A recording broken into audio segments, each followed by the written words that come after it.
Hello, Bay City. I'll go ahead with the annual report for our deaf church this year. Colossians chapter 1 has a prayer, and verse 10, the prayer is that we would be fruitful in every good work and to increase in the knowledge of God. We've had opportunities both for good works and to increase in the knowledge of God this fiscal year. Some of the good works, I'll share them with you. Many of you know that David Millington was incredibly sick and very close to death, but God answered prayer, and he has preached more this year than in years in the past. We thank God for it. And there has been the opportunity this year for me to work at the church 24 hours a week. Because of that opportunity, I've been able to meet more people to share the gospel, to counsel, to plan.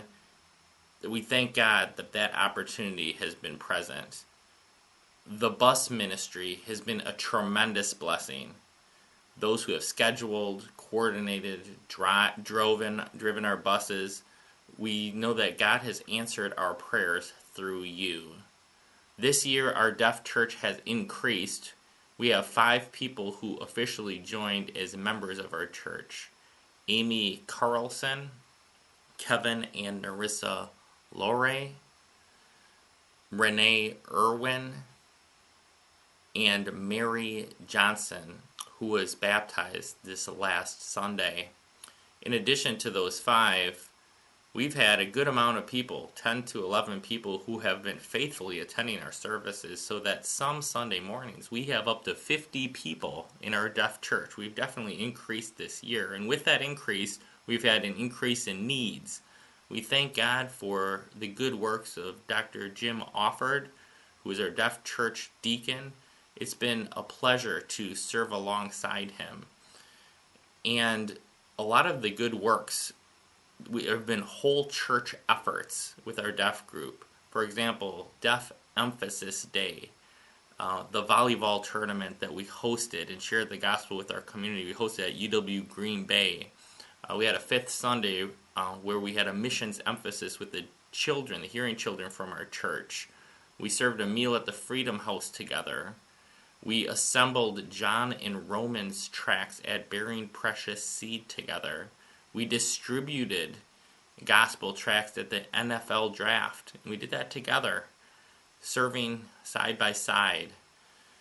We have the Video Phone Gospel Ministry, where we've been sharing the gospel together as a team, which has been fantastic.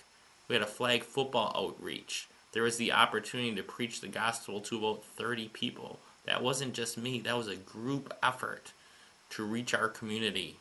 We just had our picnic where we served together.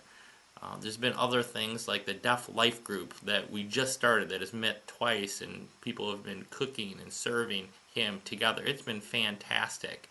We thank the Lord for the opportunities to be fruitful in good works, and there has been opportunities to increase in the knowledge of God as well.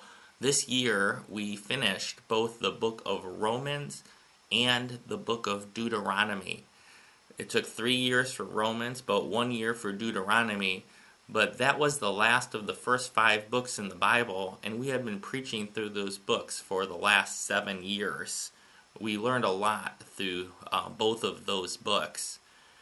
So after we were done with Deuteronomy, we went through the book Good and Angry, the counseling book, and it really was counsel to all of us, a great benefit.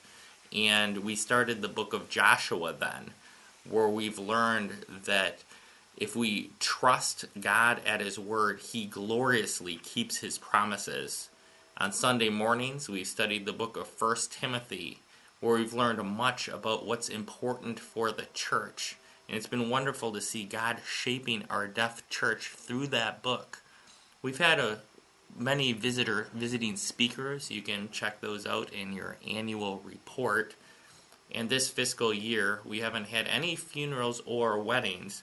However, we did have one birth, a baby that was born. Eli and Ashley Breaker gave birth to Bonnie Jean. So I thank God for the opportunity to be fruitful in good works and to increase in the knowledge of God with the hope that we've been pleasing in His eyes. May God bless you. I thank the Lord to serve alongside you all.